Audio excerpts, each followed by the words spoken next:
Hey, this is Rod Santomassimo with the Massimo Show. And I don't think I've ever had a guest that has consulted 4 presidents and 9 consecutive national championship football teams. And it goes on and on and on. And we're going to get into his story. We're going to get into the details, his background, transformation, what he's doing today. But wow, get ready, get set. Let's get started with the one and only Mr. Andy Andrews. Hi, this is Rod Santomassimo, and welcome to the Massimo Show. The objective of the Massimo Show is to share how you can maximize your personal, professional margin. That's right. Let's make more money in less time. Let's turn chaos into clarity, confusion into confidence, and income into real wealth. Along with sharing my insight on how I grew a multi-million-dollar professional business, we're going to bring you the expert advice from a variety of authors, consultants, and thought leaders who will provide the tools you need to maximize your own personal and professional margin. Welcome to the Massimo Show. Andy, welcome to the Massimo Show. Rod, thank you, man. It's an honor to be here. No, man, we were offline, Andy and I were realizing we had some We've already been laughing. It's a small world. But let's get right to it. Andy, our listeners are entrepreneurs, solopreneurs. They're trying to figure out, they're going through challenges. During this recording, of course, is the midst of the pandemic, so there are more challenges.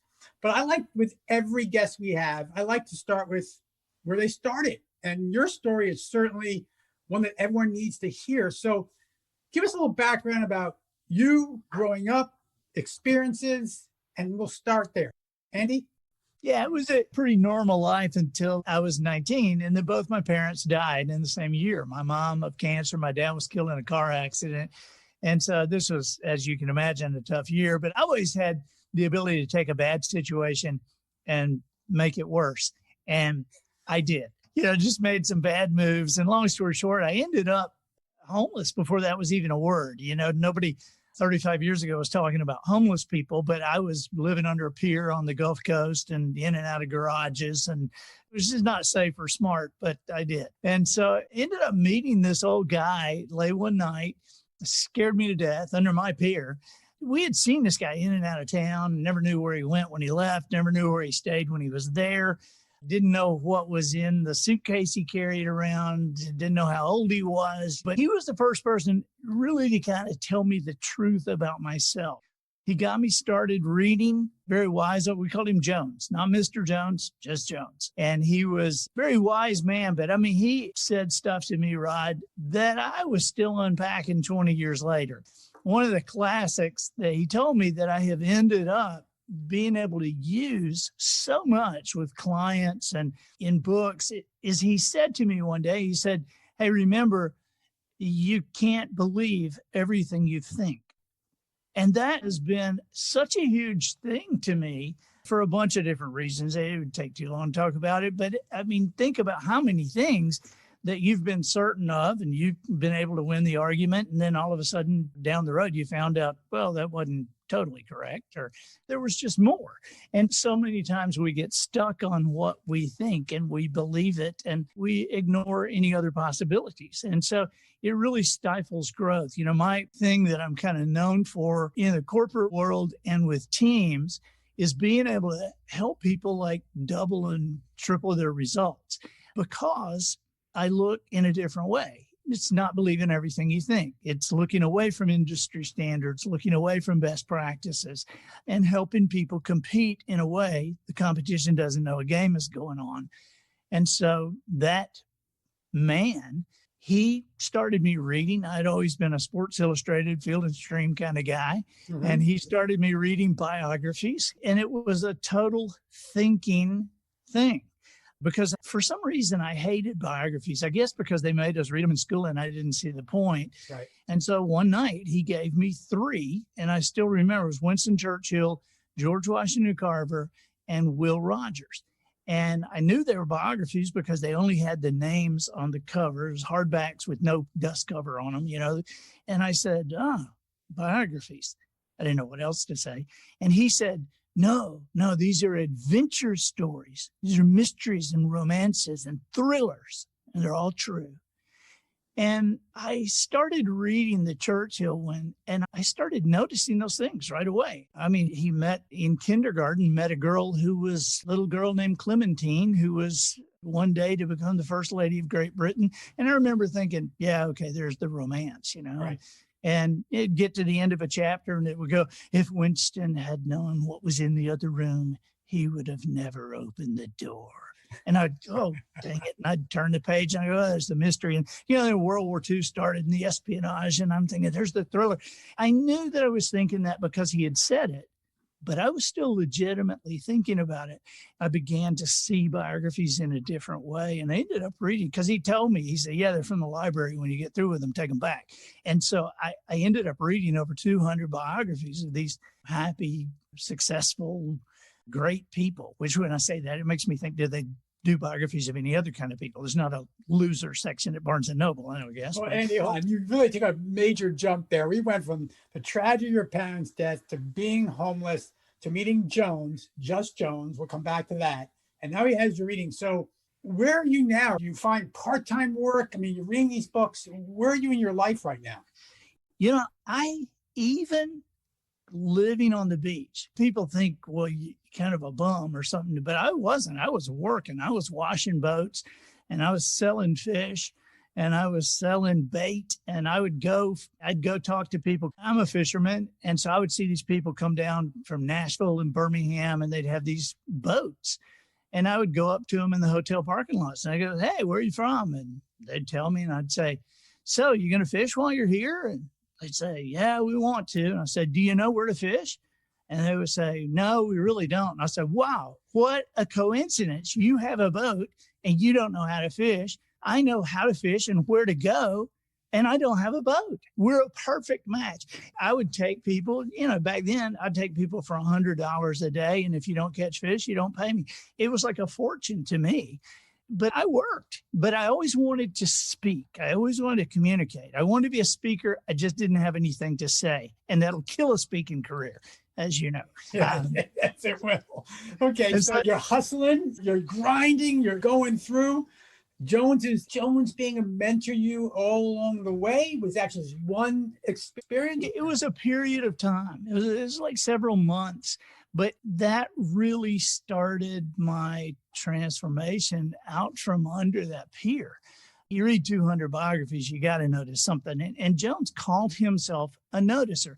He would say when they were passing around the talents, I didn't get the good ones. I can't run fast, I can't sing great, but I notice little things that make a difference for people. And so I had that in my mind, and I began to catalog in my mind. It turned out to be 7 principles that all these people had. These biographies I read, all of them had. But it was curious to me that it would be only like 2 or 3 of them that I felt like they really knew they had them and would use them. I mean, with the passing of time, we could see that they had all 7. I just wasn't sure they knew they had all 7. But I remember thinking, what happens to a life that knows all 7? What happens to a kid whose parents know all 7 of these things and teach them to their kids? What happens to those kids? And that became the answer to my biggest question as I was living there on the beach. My biggest question was, is life just a lottery ticket? Yeah. Were these people in these books, were they born this way, or did they do something? Because if they were born this way, I knew I was out of luck. But if they did something, what did they do? And how long did it take them to do it? And those 7 decisions. I'm going to go for it. You're such an amazing story. There's so much to unpack here. So is life a lottery ticket, Andy? Is it a lottery ticket? And if not, what are these 7 traits, decisions, what pillars, principles? Let's unpack it. Yeah, they are principles. And the beauty of them being principles is principles work every time, right? I mean, principles always work. They work whether you know them or not. You know, the principle of gravity was working long before the apple ever fell on Newton's head. But once it did, and once he understood it, he was able to explain it. And then we were able to take that principle and harness that principle to create airline flight and suspension bridges and any number of things that the principle of gravity holds sway over. And so in our lives, I have come to understand that by harnessing principles, life is not a lottery ticket. Life is an earned equation. There are things that if you do this, this will happen. There was another law of Newton's. For every action, there's an equal and opposite reaction.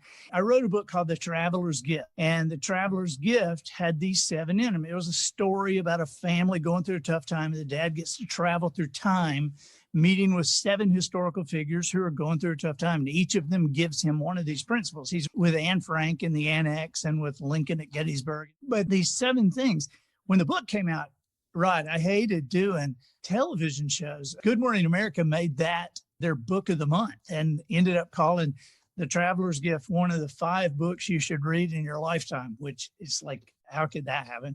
But I hated doing the television shows because somebody would say, hey, tell us the 7 things. And, you know, you have 3 minutes on a television show. If you just tell them what they are, people are kind of like, yeah, okay, I know that. But what I have found is with a principle, there is a consistent unpacking that can be done. One definition of wisdom is a deeper understanding of principle, right? And so if the definition was a deep understanding of principle, well, that's a target you could hit. Okay, but a deeper understanding of principle, when you get a deeper understanding of principle, where do you go from there? Well, deeper, I guess. And so it is amazing to me that I wrote that book about 20 years ago, still selling, is, you know, sold millions of copies around the world. And yet today, when I teach those 7 decisions, 95% of the material that I teach, I learned after I wrote the book. And they're timeless principles indeed. So let's do this. Let's tease the audience. You're right. It's unfair and unjust, and it's a service, in fact, if I was to say, let's go through all 7. So let's just do this. Folks, you need to buy the book. You need to read the book, buy the book. And what I preach in the show is, besides reading it, you need to actually implement what you learn. So let's unpack just one principle. All right, let's do the first one, because it's one that everybody's heard of.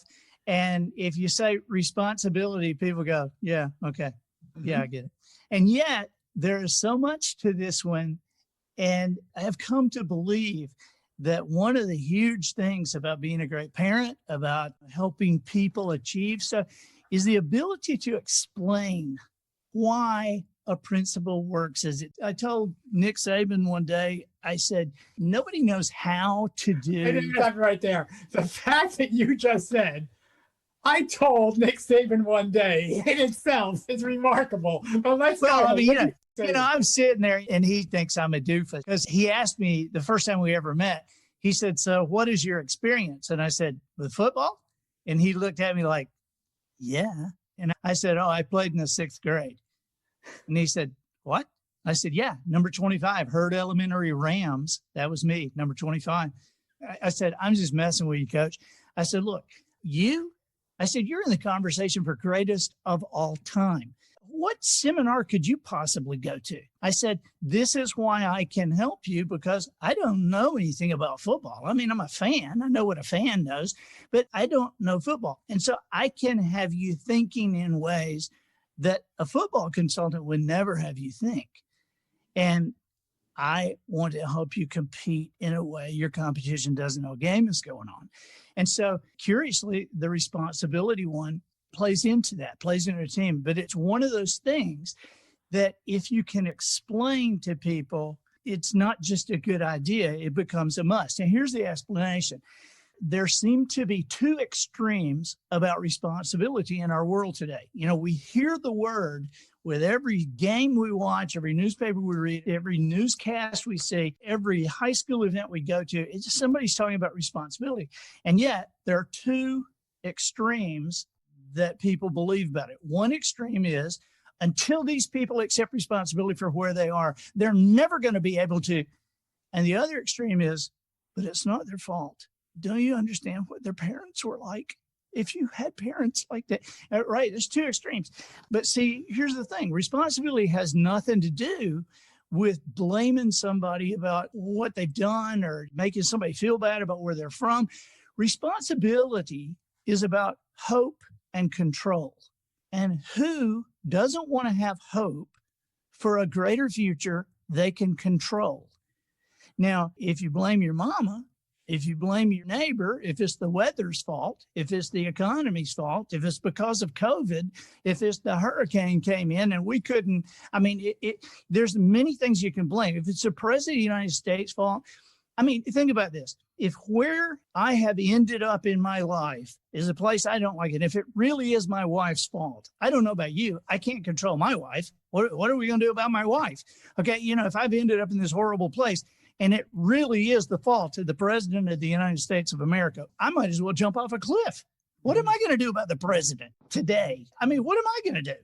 And so the opposite of that is if I can look in the mirror and I can say, you know what, I've had some crazy things happen in my life and I couldn't control any of them, but I made choices in response to those crazy things that have led me down a path to a place that I don't like.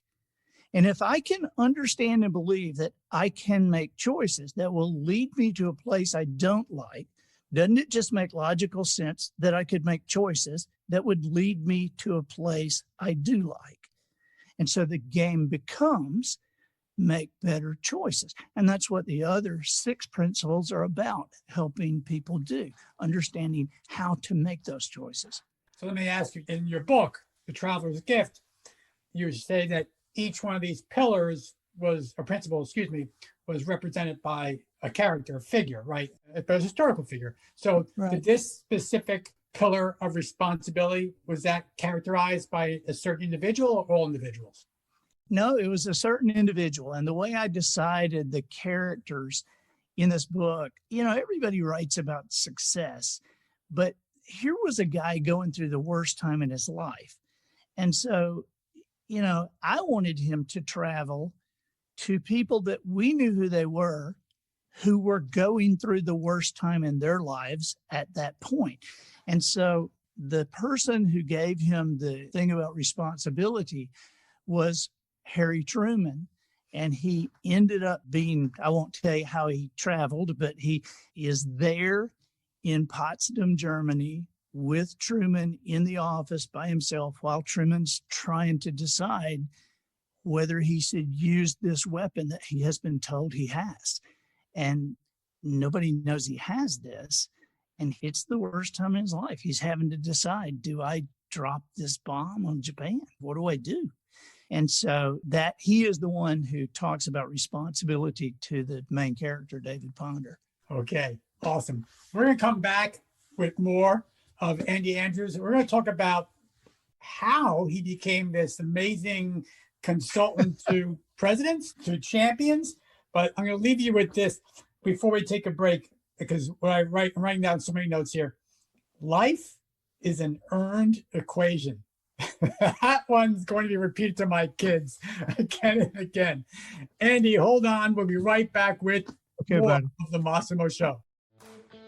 Hey, this is Rod Santomassimo with the Massimo Show. And oh boy, am I pumped. My new book, Knowing Isn't Doing, well, when it launched, it hit #1. That's right. Top-selling sales book in the entire country on Amazon.com. We're so excited to share many of our proprietary Massimo methods to allow our readers to start finally building that business and the life they've always desired. To get your own copy or learn more, visit www.knowingisn'tdoing.com. Hey everyone, it's Rod Santomassimo. I'm back with Andy Andrews. And if you're not blown away yet, hold on. If you're driving, double buckle seat, your seatbelt, get ready. We're going forward. So Andy, amazing book. Highly recommended for everyone. If you're one of the most 5 influential books of all time, I think we should be reading it. So let's talk about you now. Okay. You went from this point of being homeless, being immersed and saturate yourself with books and learning.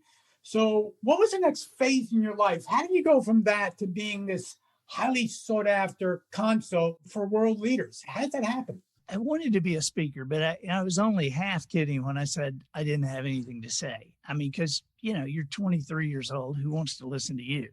And so the only way I knew, but I had this compulsion to just talk, which, my fourth grade teachers could tell you that I had it back then too. And so I decided I wanted to be a comedian. And this was back before comedy clubs were everywhere. The only comedy clubs were, I guess, Caroline's and Catch a Rising Star in New York, and then the Comedy Store and the Improv in LA.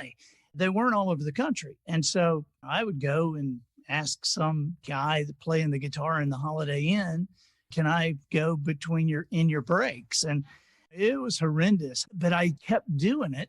I say it was horrendous. These people had never seen a live comedian ever before. And of course, when they saw me, they still hadn't seen one. But I kept after it, and I got better and better. And one curious pricing issue, man, I could not get a booking at $200 a night. Could not get a booking. And so an example of thinking differently and how people make decisions. So I started charging $1,000 a night and immediately started getting booked because I thought people have got to be thinking $200 a night. How good can he be? Okay, but $1,000 a night, he must be pretty good.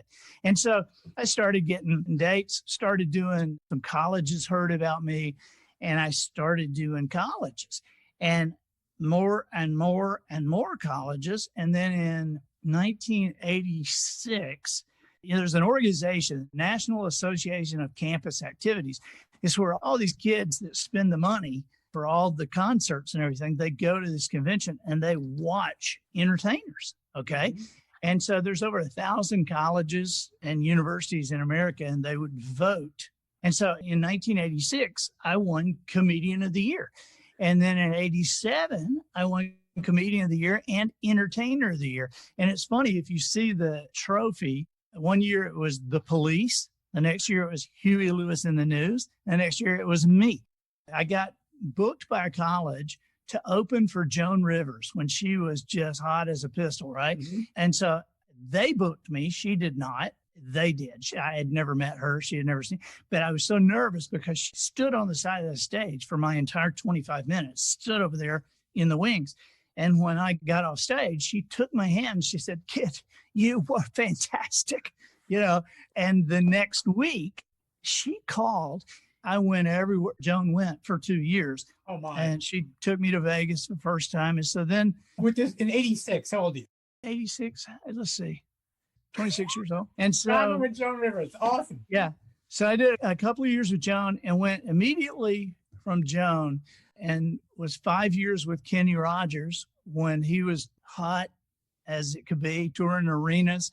And so I did 5 years with Kenny, and that, I was doing with Randy Travis and Garth Brooks and Cher. I toured with Shaka Khan. And it was hilarious, I mean, I look back on some of that. And so, but I was in the bus with Kenny one night and we were talking about growing up, and Kenny was telling me about growing up in a garage in Houston with 150 brothers and sisters or whatever it was. It was kind of crazy. And I told him about living under a pier, and, I was telling him about the 7 things. And I didn't even know what to call them at that point. I just called them 7 things. And so he said, "You need to start talking about that in your show." And I said, "About what?" And he said, "About those 7 things. You need to talk about those in your show." And I said, "They're not funny." He said, "That's okay. You're a conversationalist. You just transition." And so I said, "So like be funny, then be serious?" He said, "Yeah. And then be funny again." Then I asked the big question. I said, "You want me to do it in your show?" And he said, "Yeah." And so it was a huge event. They're all arenas. And so It was always me, the Oak Ridge Boys, and Kenny, or me, Dolly Parton and Kenny, or, or me, Ronnie Millsap and Kenny. And so I started doing those, and I'd put about 5 or 6 minutes in right in the middle and just transition to it. And so business people started coming up to me and they say, "Hey, how do we get in touch with you?" And I'd say, "Well," and I'd tell them, and they say, "Yeah, we love that. You're great. But we love that serious part," which is not usually what a comedian wants to hear, Right. But I sensed even my comedy was not jokes. It was humor. And so as I kind of transitioned into speaking, people would want to see me. And I told my wife one time, I said, "This is not necessarily because I'm any good. Nobody does what I do. Any speaker can tell a joke, but very few people deliver serious topics with humor. And that's what all that time on stage had taught me to do. And then when I wrote The Traveler's Gift and Robin Roberts got behind it, it was kind of a different deal.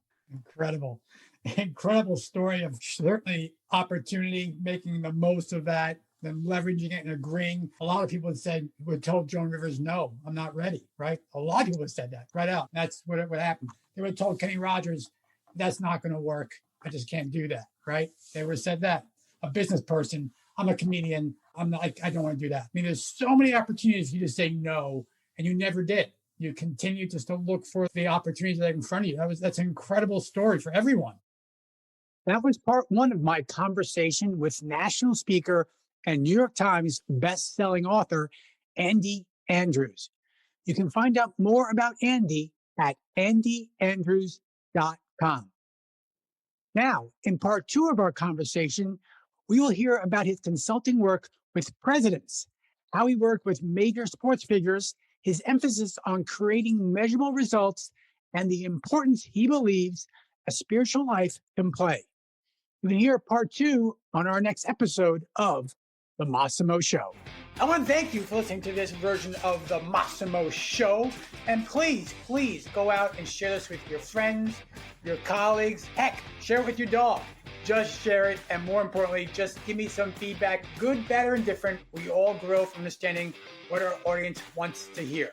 So until next time, this is Rod Santomassimo with The Massimo Show. Hey, this is Rod Santomassimo with the Massimo Group. And did you know over the last 12 plus years, we've worked with thousands of independent contractors, solopreneurs, and small business owners in helping them achieve the business and the life that they've always desired.